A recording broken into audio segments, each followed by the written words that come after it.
Welcome to the Business of Pleasure podcast. I am your host, Kasha, a sexologist bestie, and today we are getting deep into the tatas. It is Breast Cancer Awareness Month, and you know we were going to do that over here on this platform. But of course, in order to have this conversation, I had to invite a very special someone to sit on the couch with me today and talk about it, and that is actually my childhood bestie. I call her my other half, but she is also way more than that, and I can't wait for you guys to get an opportunity to get to know more about her.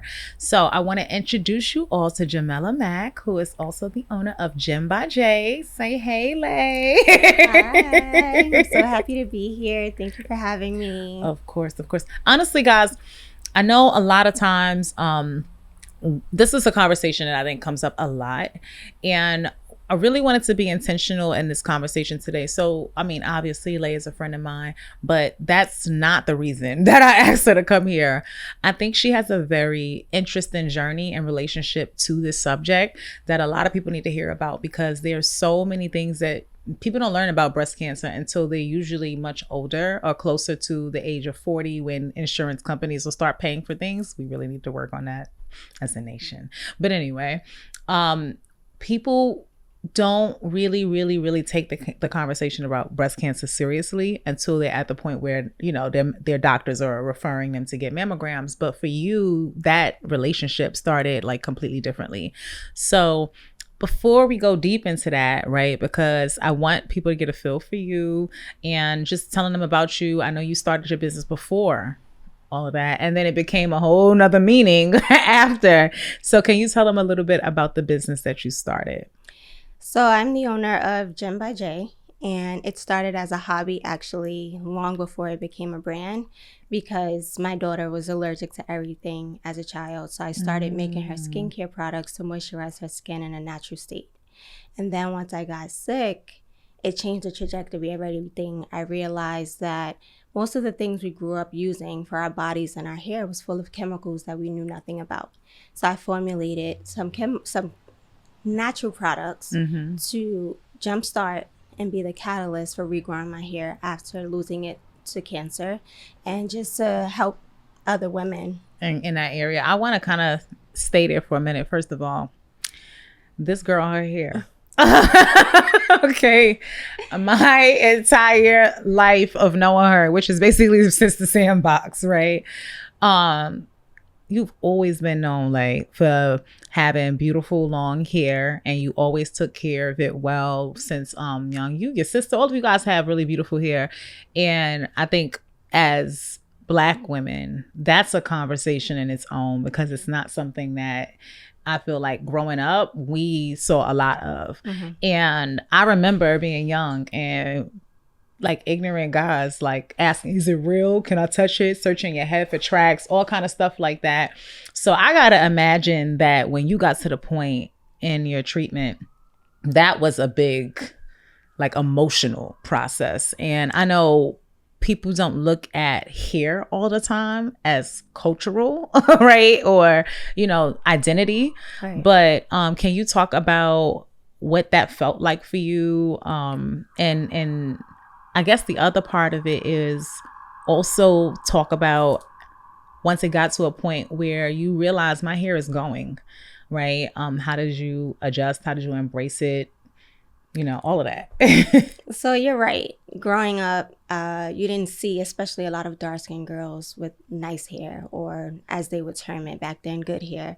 So my hair was everything to me. I cherished my hair. It was pretty much like I didn't go outside without it being done. But so when I was diagnosed, one of the most important things for me was finding out if I was going to lose my hair. And they were like, yeah. And the room went blank. I heard nothing. I saw nothing. I didn't know what more to say at that point, because for me, it was going to strip away who I was. Yeah. And I was really scared about that. So they had like cooling caps or something that could potentially save my hair, but it was only like 30% effective. So it wasn't worth it. So it was just something that I had to accept, and I had to kind of shift my focus and learn that my hair wasn't everything. And I had my first treatment, and within 2 weeks it was going. And it's funny because I chopped my ponytail off at first, and it was really drastic, but we made it into something comical. And you had a whole crisis. It was crazy.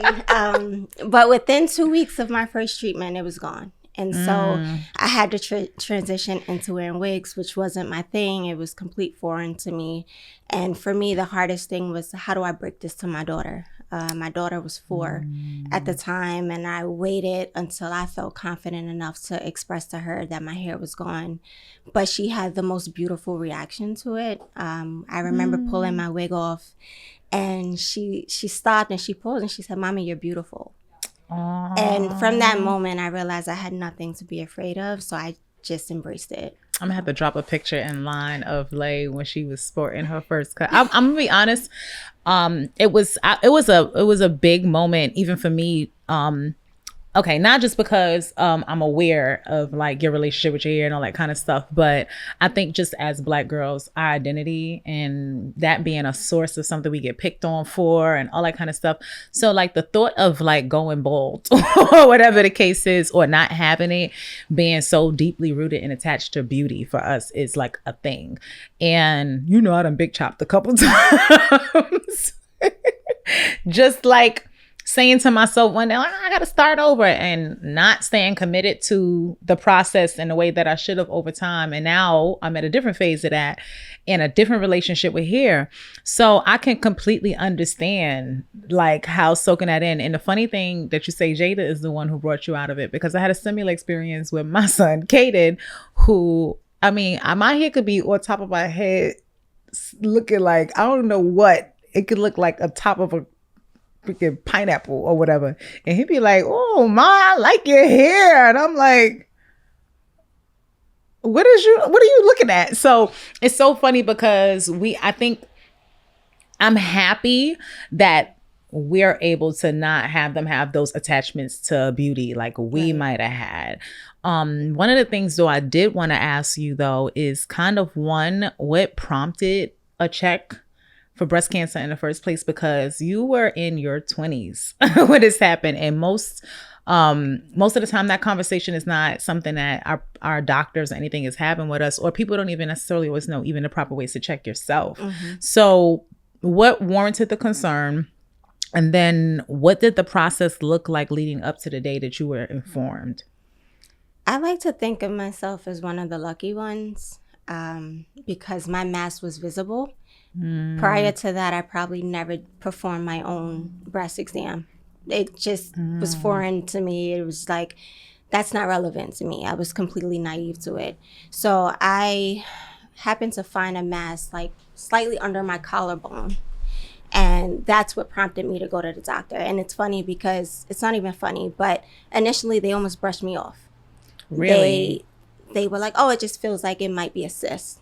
And so I think 2 different doctors might have said that, or 2 of my different. Before even checking, like they didn't just check, they looked at it. So that was like their first reaction was, it'll probably be a cyst, but we'll send you for an ultrasound.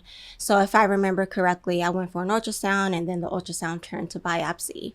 And I ended up with 3 masses, 2 were cancerous. And I wouldn't have known if I didn't find the one sitting under my collarbone. It was about the size of a marble. Because the one, that was the visible one, but you had 2 that wasn't visible. Yes. Wow. And so there was another one behind my areola that ultimately would have killed me. I was 28. I wouldn't have been due for any kind of mammogram or any of that. So it just ultimately would have just grown and ultimately killed me, because they don't promote mammograms until you're 40. Right. I don't think insurance companies even pay for it until you are at that point. And that's a huge part of early detection, that who has it to go and get a mammogram. So it's so important that people get in touch with and, you know, have resources in their community that do them, because there are places that will do them for free. But again, I'm going to be totally honest, right? Until you experience what you did, I never felt the need to check, right? So I was like talking to my doctor the next time, and I was like, "Can you check my breast?" She was like, "Oh, you don't have to." And I was like, "Yeah, no, but I want to." And it's that awareness piece of it, because until you see it happen to someone else, it doesn't become a reality for you. And then that is what made me like start researching it and learning like, oh, you know, it could, I never knew breast cancer was something men could get. Like, it was so many things. So I gotta imagine that, first of all, I'm grateful that you did have a visible something to be able to detect the thing, because I don't know how I would have dealt with the latter. I would have just been out here looking crazy. Okay. But what I do remember is wanting to choke you when you first told me, because it was a little bit later. And then you started telling me about when you found out. And first of all, I would have never knew that you were dealing with it, because you were sharing about the success that you were having in grad school, and that you were literally at the end of grad school graduating. I'm like, oh, my friends is educated and da da da. And then we had a conversation after another child, like another neighborhood friend passed. And that's when you told me that day. And I was like, and then I found out when you found out. So can you talk a little bit about that time, like in your life, and what was going on with you when you did find out? Yes. So at the time that I was diagnosed, it was a very tumultuous time in my life. And when I look back, I look at the 6 months that was leading up to that, and there was so much going on. I was moving, I was in grad school, I was interning, I was working full time, I was parenting, I was going through relationship drama. So it was really, really hectic. As a matter of fact, I found the mass before I actually went. Like, it took me a while to finally go to the doctor, because I was just like, I don't have any time for this right now. And again, being naive, I didn't think anything of it. So I am grateful that I eventually went. The day I got diagnosed was actually my last day of grad school. I was in the classroom delivering my final presentation, and I kept getting a automated call from my doctor's office, and they kept calling. And I thought it was a glitch in their system. So again, I focused on what I was doing. Yeah. I thought it was a glitch in their system. So I just disregarded it, and I focused on what was at hand, which was finishing up that master's degree. Right. And so by the time I finally reached my doctor, she's like, I need you to come in. And I was like, but I have an appointment with you on Thursday. Can't this wait? She's like, no, I really need you to come in. So now I'm getting there, and I'm like, that was the last thing they need to say something. I was like, she's the most nervous, frantic person. Y'all better be telling me something serious, because what's going on? Y'all blowing up my phone. Y'all got your system is all messed up. And now I'm thinking something is wrong. And she was like, it is. And I remember the room freezing. Like, I really can't really recall it. But I know from there, I was just like, I'm not going to let this steal my joy right now. I was on my way to pick up my cap and gown. And so I walked my graduation with patches on from biopsies. But I got over that. You know, it was more important for me to celebrate my success. My daughter crossed the stage with me. And then I transitioned into getting yourself ready challenge. For it. There's so much, because when it comes to breast cancer and its treatment and detection, and obviously catching it early is the most ideal, and people don't realize that one single thing could be the difference between life and death. The other thing that I don't think people realize is, okay, first of all, there's a mental preparation, there's an emotional process, there's a physical process, and then there's post, right? So there's so much in it. And so obviously we are fortunate to be here today having this conversation, because we get to celebrate the fact that you kicked cancer's ass. Okay.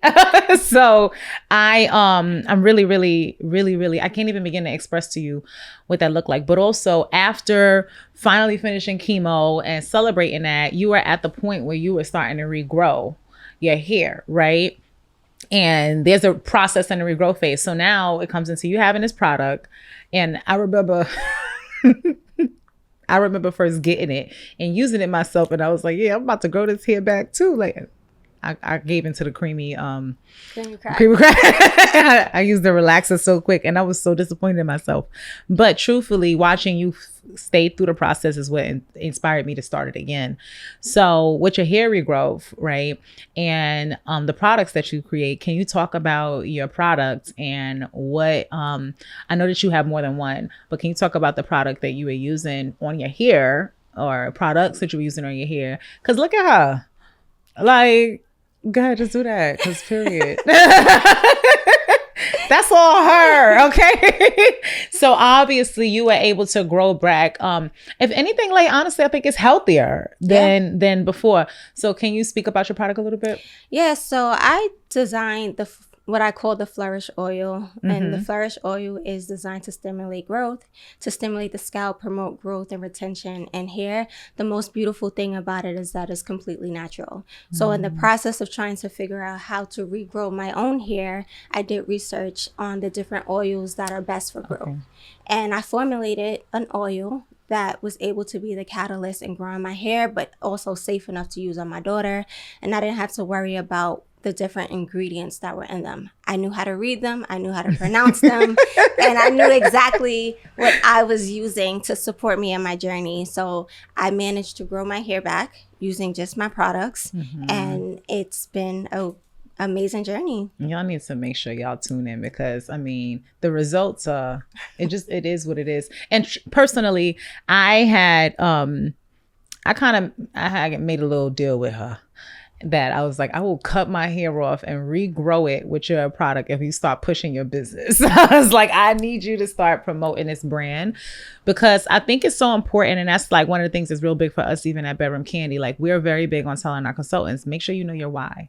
Make sure you understand your why story, because if you don't understand why you're doing anything, you can't really be purposeful and intentional in it. But also because the story changes depending on what's going on with you at different points in your life. So you always got to go back to that purpose, to that story, and ask yourself, why am I doing the things that I'm doing? Because when you don't know, confused minds do nothing, right? Confused minds will always do nothing.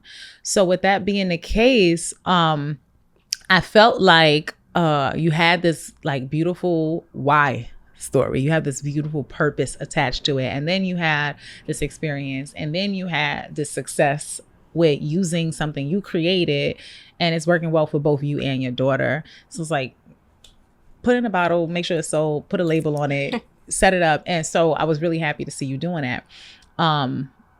Even in gifting at my own women's retreat, all of the attendees there, they all became addicted, right, to your product.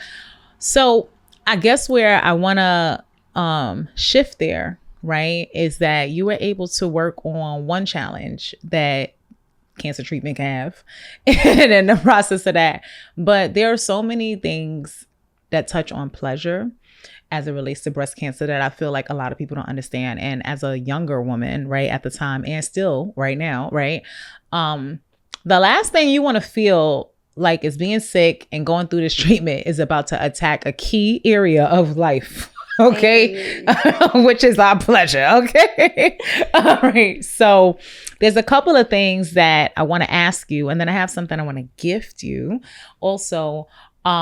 But can you tell me what your relationship with your body was like after you realized like going through treatment was a thing, and what types of effects it was going to have? Your body completely changes. I became a whole different person. Residual aches and pains, those still are here almost 5 years later. The breast area is no longer a source for arousal. It's really something that is extremely sacred to me. I don't want anyone touching them. I have scars that I don't want anyone seeing. So I'm very protective of them. So partners have to find an alternate route in terms of it. On top of that, your sex drive completely changes. I want to say I can literally go without sex, and that just wasn't me back then. But I just have no craving for it for the most part. It's something you really got to work at. Right, and you know, I'm sure people who have lasting medications probably feel it even worse than I do. I don't have any lasting medications that I have to take, and I still am there. Like here I am almost 5 years later, and I'm just like, sex, whatever. But it is, you're a whole new person. So to only be in my early 30s and feeling like someone who's gone through a whole life, it's really something to struggle with. It's a big struggle. So that to me, it's so crazy, because I feel like there are so many things, trauma-wise, health-wise, that we as women experience that directly attacks that one area. Because I can recall, I can't recall a single thing that I went through that would err on that side that didn't also impact that area. And you're right, like being at a certain point in your life where you like, I'm supposed to be in my, like we're supposed to be swinging off trees into it. Yeah. And to think to yourself, like, nah, I lack desire. Right. I want to take time to talk with our viewers a little bit and also educate, right? Because I mean, what good am I if I'm not sitting here as a sexologist offering you some pathways or some solutions? So a lot of the things that I tucked in your gift bag were really thoughtful of all of that. And there are a couple of things that I want to share. If anybody may be undergoing treatment presently, there are things that you have to consider. And then there's different considerations post. But there are some people don't realize that if you have, like, for example, a low platelet, right, you are more susceptible to bleeding during sexual intercourse while you're undergoing treatment for cancer, which is literally something you don't want to deal with. But on top of that, some people don't, like, your body's white blood cell counts are like elevated significantly because your body's trying to fight. Your body's trying to fight. So that also puts you at an increased risk for infections from certain things. You have to be even more careful about what you're introducing to your body, let alone, right, parts of your body that things go inside. So it's not just a matter of desire. It's literally your health. It could be threatening for some people to engage sexually. And I have had a couple of clients who I've, worked with who had this exact challenge. And I had to go about it through unconventional routes to pleasure, which was not always easy for them, but also for their partners, because their partners are like, they supposed to be getting that out of me, right? But what a lot of them have found to be successful is engaging in more external stimulations and play. Is their body was more receptive to than that. And then there's a lot of discomfort and pain sometimes in sex positions, right? And so I want people to be aware that those aren't, penetrative things and things that are not the only ways that you can access it. And there are also other zones on the body outside of just your genital area, erogenous zones that you can stimulate. Because you said something later, honestly, was big when you talked about, first of all, now this is an area that's kind of like a no access zone, right? I got to imagine it's going to require a huge amount of trust and safety for you to even be open to letting a person access you there. And then you spoke about the visual, right? Like, I also want to feel like I could stand before you or stand before myself without feeling these things. So I went through that with weight, right? And one of the things that I did that helped me become, because if anybody knows me, y'all know my body be outside. And when I say that, let me be clear. I will show some, right? But I didn't always feel that way. I was really not that comfortable.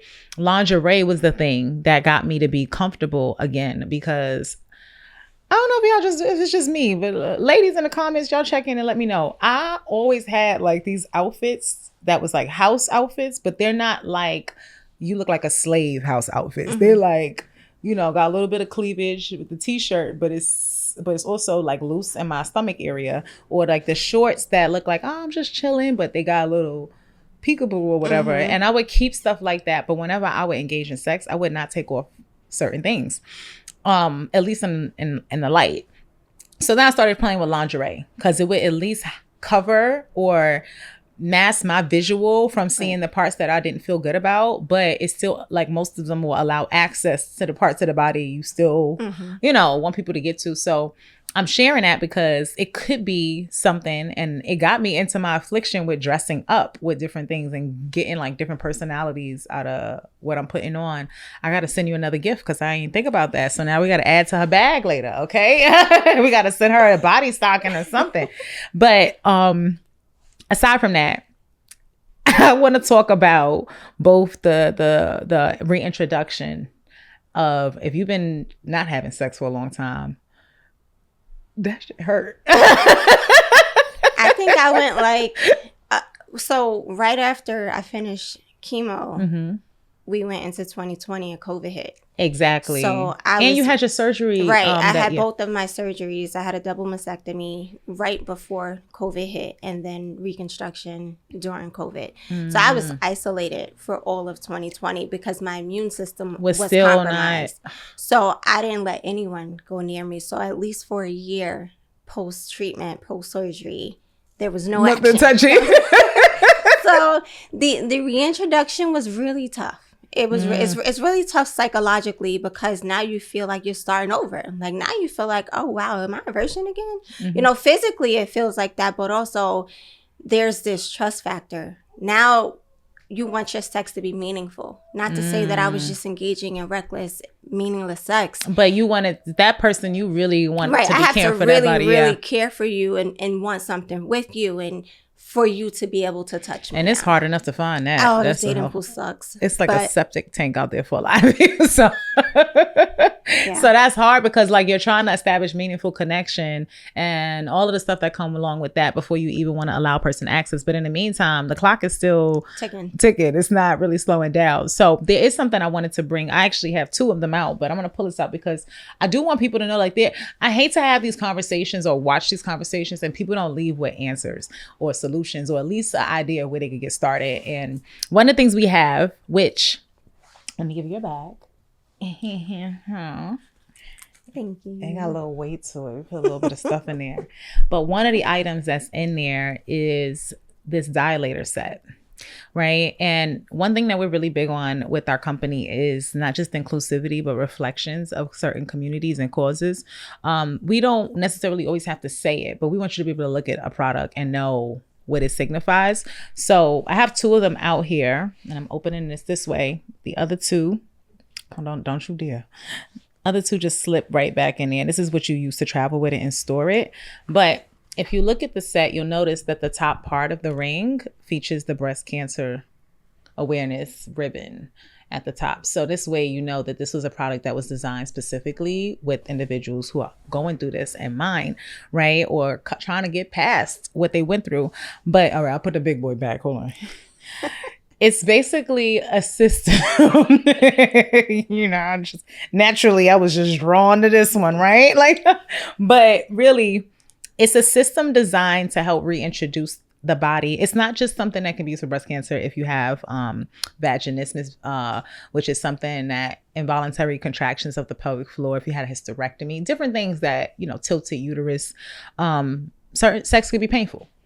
So if you look, it starts with a super, super small size. And the goal is that with the use of a water-based lube, you just take each one and you practice, you know, with the insertion in and out. They're really bendy, so they'll flow. But the point is, you start with the level that feels like that's where you are, and you want to stay with that for a little while. And then as you slowly working yourself up. So basically, it's like you're reintroducing your body, but you're inching it up to be able to take more, right, to get more comfortable. Now, we know there are partners that are a little larger, but there's some good size.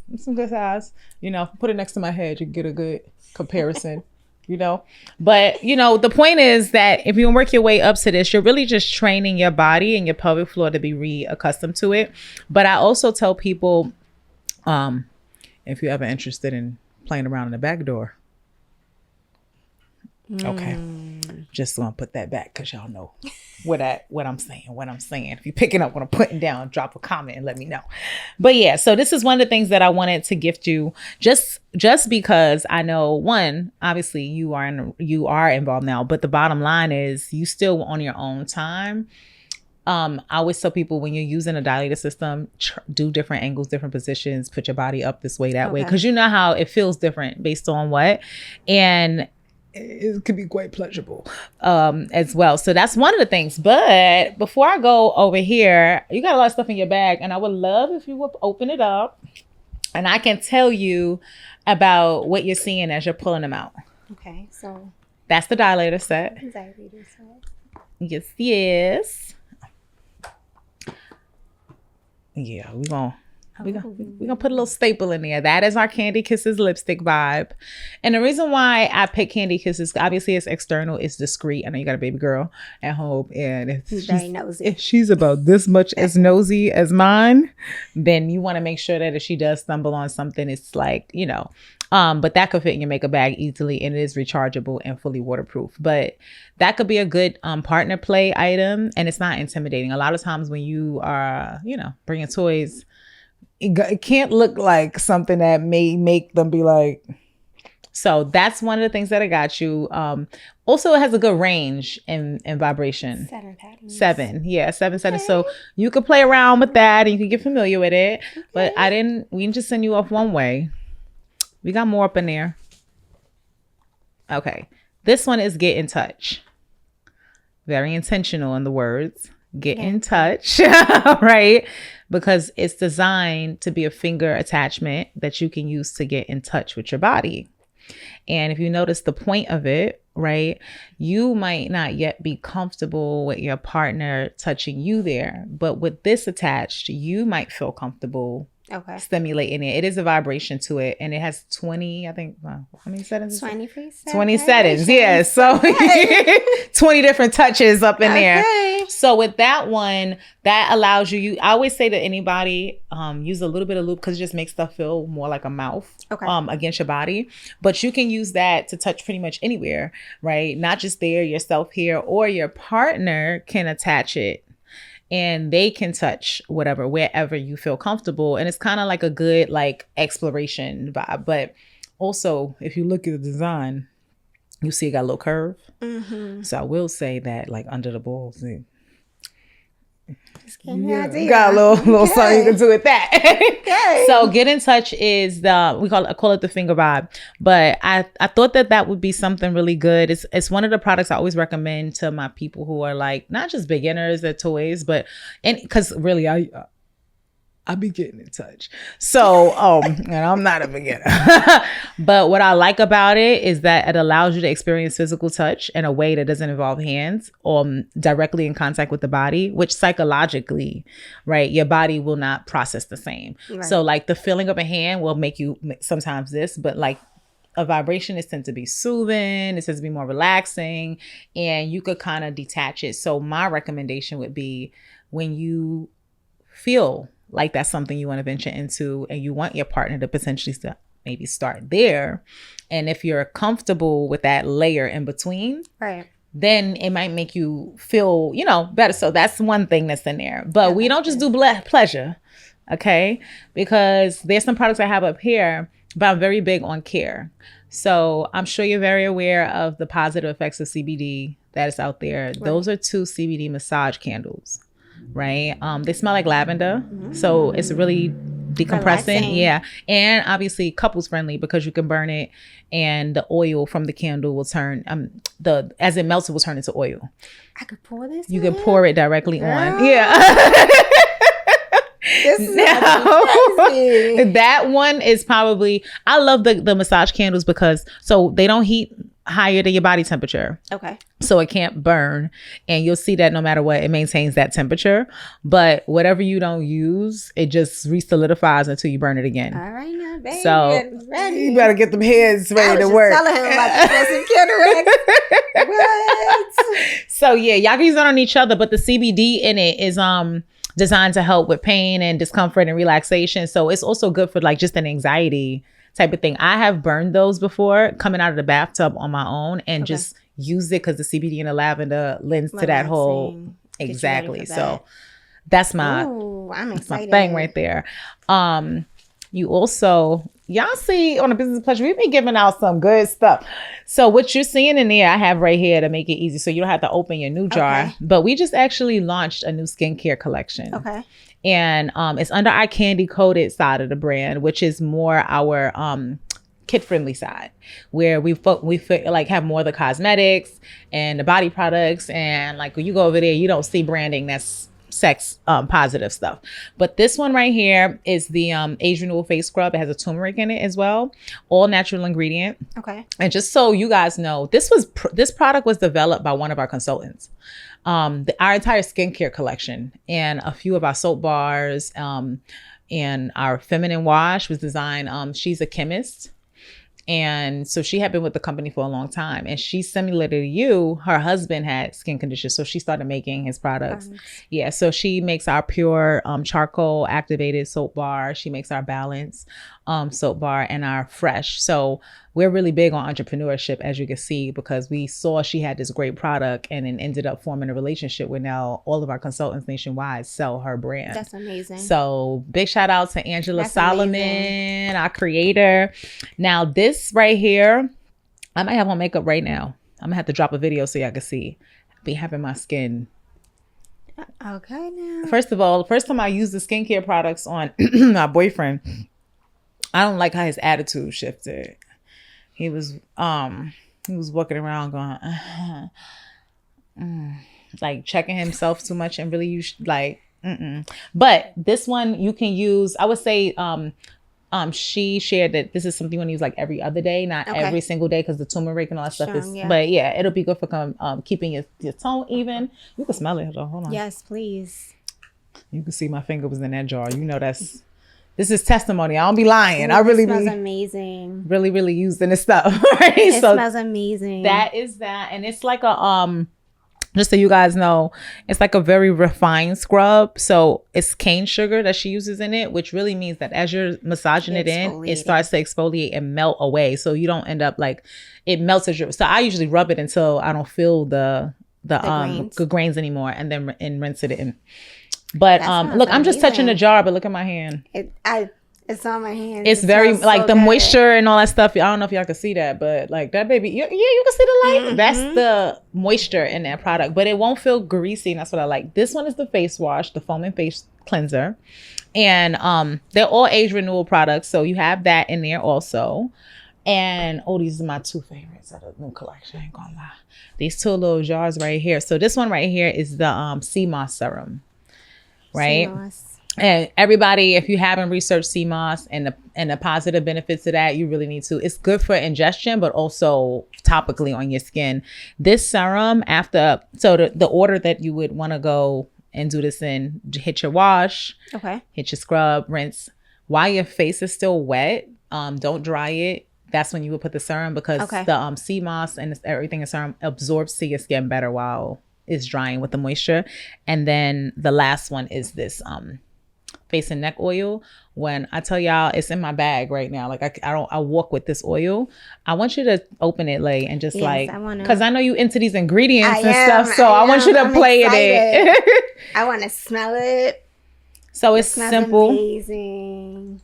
And the thing I like the most about the oil is that most of the ones that you see out there for like your face, it kind of is greasy.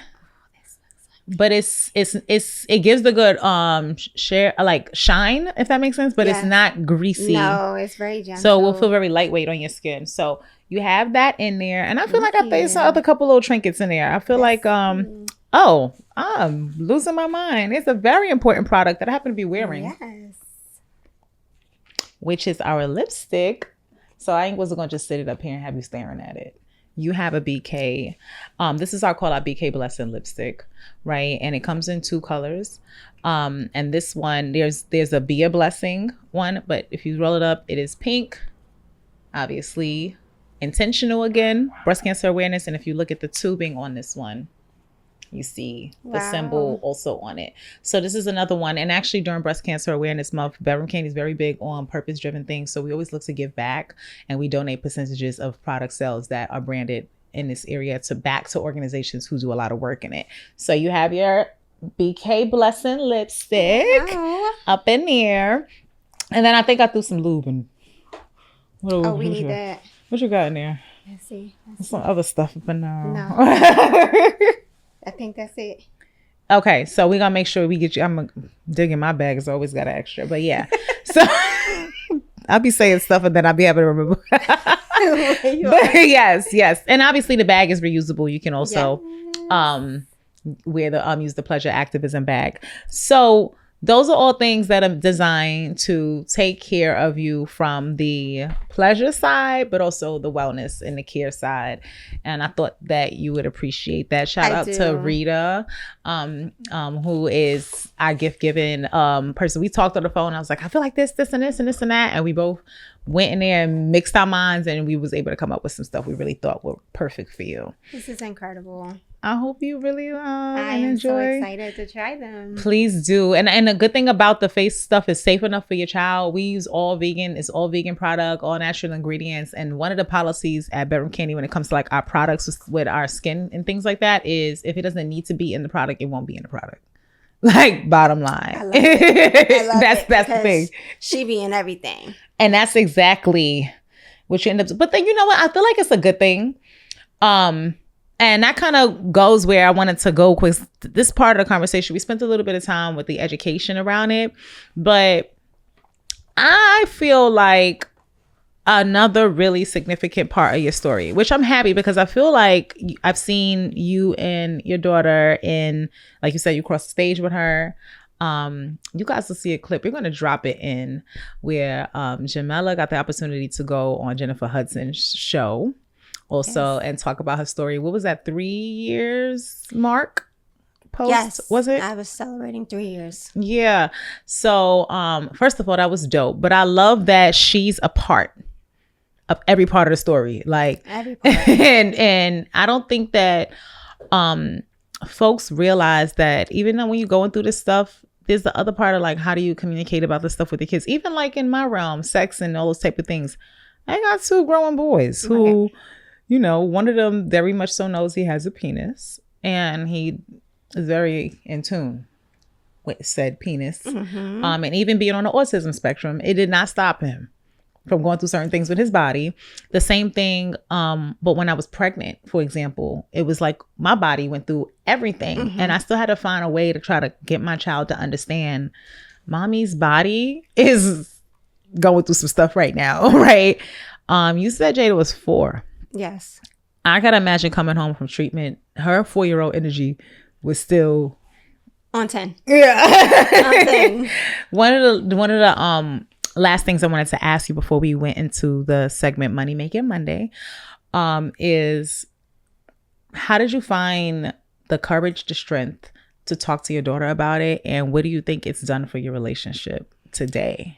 It was actually it took a really long time for me to tell her about it. In terms of like even the name of my illness. It happened during COVID. She thought I just had COVID. But it took me a really long time because for most people, when you hear the word cancer, your automatic thought is death. Death, yeah. So I had to reprogram my mind first and the people around me before I could get comfortable. For the most part, it sent me straight into survival mode. And so it changed the trajectory of how I parented. It changed our relationship. Because she was 4 and I didn't know what was going on for me, I was always a very principle-centered with her. Mm-hmm. But now for me, it became, now I'm in survival mode and I need you to know certain things. So she learned how to be very independent, very young. I need you to know certain things. The first being, and if you ever ask her, number 1 job is to take care of your body. And that looks different depending on the day. How you're cleaning yourself, how you're dressing, how you're wearing your glasses. Whatever it is that goes for your body, you have to make sure you take care of your body because you only get one. You don't get a new one. You can't switch it out, like even with your teeth. All of that plays in. So I'm very big with her on taking care of her body. Mm-hmm. And now that she's older, I've had the conversation with her about what my illness was and how the first thing I had to do was get genetically tested because I didn't know if she was at risk for it. So there was a lot of language that I still don't know to this day. Like it was complete foreign area for me. So I'm still having these conversations. And as she's getting older, she's asking more intricate questions. Now she's asking like about the shape of my breasts and how they move and all of these different things. And it's always at like 6 o'clock in the morning. But I don't know how they wake up on 1,000. Like, I swear to you, funny thing about that, I woke up the other day and I was like, oh, Katie, it's time to go to school. You got 17 minutes before the bus comes here. And he was like, 17 minutes? And I was like, how? It's 6:30. So you're right about that. They wake up on one. So, so now she's older, you feel like she has a greater awareness of it. And so one thing you said that I really wanted to just like echo, it was about age appropriation, because at 4, there's certain conversations she wasn't ready for. And I think that kind of mimics like the same thing in mine. It's like when you start to realize that they're at an age where they can understand, then you start to give them more information. But like kids are so resilient, but at the same time, it's like, you can't be jumping on my back. You can't be. I wouldn't even try to pick her up now. Like, there's just my body. I'm in my 30s, but my body literally feels much older.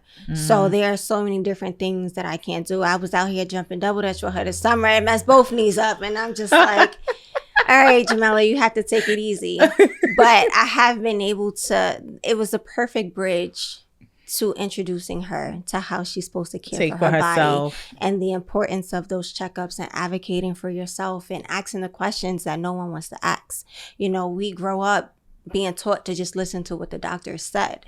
But if I just would have left it there, you wouldn't have ever went further to check. Who know where I would be right now. So just teaching her how to advocate for herself and like explore, you know, she's starting to develop and it's driving her absolutely insane. And so just teaching her how to be, troubles and all that. And I'm so not ready for it. But, you know, going through what I went through helped me become a better mom in a lot of ways. There's like our relationship it's so transparent. She's almost like my little sister. I'm the youngest. So now she's just like, there's nothing off limits in terms of preparing her for this world. And so it's just amazing. You know what's so crazy is that advocacy work goes so far in so many ways, right? You have to be an activist for yourself. Absolutely. And the thing is, for children, I'm finding in today's climate, we're raising kids that have to be capable of that way sooner. Advocacy for their rights. We're at a point in our in time where rights are like super up in the air. So I could definitely understand how even that could be confusing. It's a presidential election. You know, a lot of things for the first time happening. So I love that you said that. And I second that notion, because I always tell people like my kids really are the reason why I have different perspectives or whatever the case is. Like until I had an autistic child, I never had to look at what the world might look like from that lens. So once you start to think like, dang, I was taught this was what it was supposed to be. Like you said, listen to your doctors. Honestly, my doctor was the person I lied to the most when I was a teenager. They first asking me at you know, at a certain point, you know, how many people you having sex with right now, and I'm a woman in my early 20s, and I'm like, I kind of, you know, I'm just mine. Serious, just mine.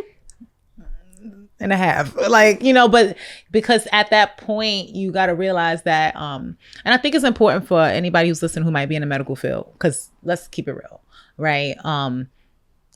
You're a young Black woman who walks into a doctor's office with a concern, and you said that you felt like the initial response was to dismiss it. Right. I know I'm one of those people. I know a lot of people who have had a similar experience in the medical practice where they felt like I'm expressing my concern. I even had a male nurse once tell me that, you know, he was Black, but he was like, you know, you Black women is a little extra with it, right? So like downplaying my pain because he felt like it was natural to be dramatic. Right. So it's so important for you guys that's listening, educate yourself, but also make sure that you're educating your children and the people around you on how to be a better advocate for themselves, because it is quite literally those people's jobs, right, to check into things when you express a concern, to not ignore your pain when you tell them it exists, and to feel empowered and not discouraged when you do. And somebody's like, I don't know. Maybe it's just some other stuff. Right. Because that one thing could have changed whether you were sitting here today or not. Absolutely. And that is really what I want people to resonate with. But I am also the kind of person that says we are not taking you deep dark into the hole and not bringing y'all out on a positive stance. So the last thing that I want to say before we close, as we talk about a little bit of the Money Making Monday side, because on this podcast, we like to help people understand that there is a business in pleasure. There is a business in wellness. There is a business in self-care. And all of these industries really overlap. Absolutely. So one, I want you to tell folks how they can follow your business. So if some people is standing here envying your hair this whole episode, they know exactly how to get like you. And then I'll share one more thing for our viewers. Tell her where they can find Jhems By J. You can follow me on Instagram. It's Jhem, Jhem _ by BY _ J. It's that simple, y'all. Y'all got to get that oil. I'm going to tell y'all, and also for the girls who might, throw a track or two in or get their hair braided like me, you know how we get that itchy scalp? That, it feels like a peppermint patty on your scalp. And it is so refreshing when you put that oil on. So I do want to say it isn't just the hair growth side of it. I stopped myself from doing too much of that. Just using that oil on my scalp. So check her out. And then you also, I know that the Flourish oil is one, but that's not the only product you have. And if you could tell them about that also so that they can check that out as well. So there's also the Better Me Potion, which is designed for moisturizing. It is shea butter based, all natural as well. And it could be used both on body and hair. So when I blew out my hair this morning, I put the oil on my scalp and then I moisturized the hair itself using the Better Me Potion. Got you. So I might have to get another jar of that because my joint be dry a little bit. Okay. But seriously, guys, make sure you guys check out Jamela and her powerful stories. Support her as she is growing and her womanhood and her business and all those types of things. And also, I also want to extend this as an open invitation to help you guys, as always, understand that when you join our family at Bedroom Kandi, this is what we're about. Our mission is to empower, educate, and earn. And that's something that we like to do here in this platform. But that is literally what our consultants are doing every single time that they walk out the door to do what they're doing. They're looking to empower people in a safe place. We might, we put a little bit of the fun in funds. We do.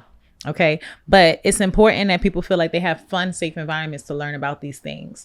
And that's what we're all about. So if anything about this conversation empowered you to want to do, to start your own business or brand, but you don't want to get started, or maybe you ain't like where you could do the research and learn about all the ingredients and you just want something that's set up for this, go ahead and head over to our website, bedroomkandi.com/join. Check it out. It might be the place for you to kind of get it started where you can begin your exploration into your pleasure and wellness.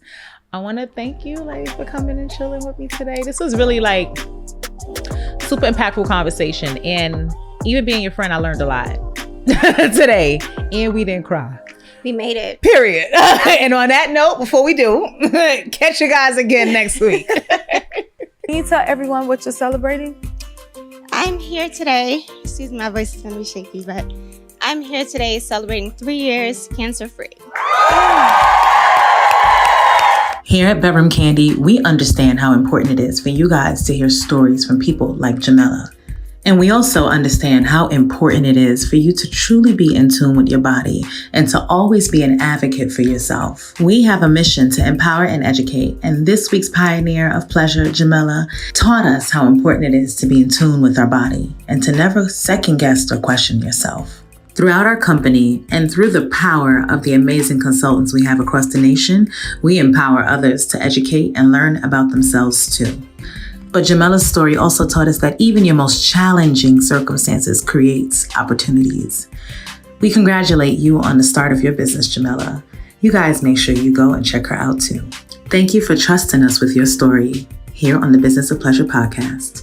This month, Bedroom Kandi is giving back. Take a look at our gift set sections for gift sets that feature items talked about on today's show, that also give a 20% donation back to charity. And of course, this is DV awareness, so we have one of those gift sets as well too. We're also giving away some free things. You get a free gift with every gift set purchase of our Unwind CBD candles. You also get a free gift of a nice chocolate 2-ounce lube with any toy purchase. And you also get a free gift of our Coconut Dream oil with any cosmetics purchase. We also launched a brand new formula for our Everlove Pure Bar, now added to our Bedroom Kandi skincare collection, as seen featured on today's episode. Check out these amazing things at www.bedroomkandi.com.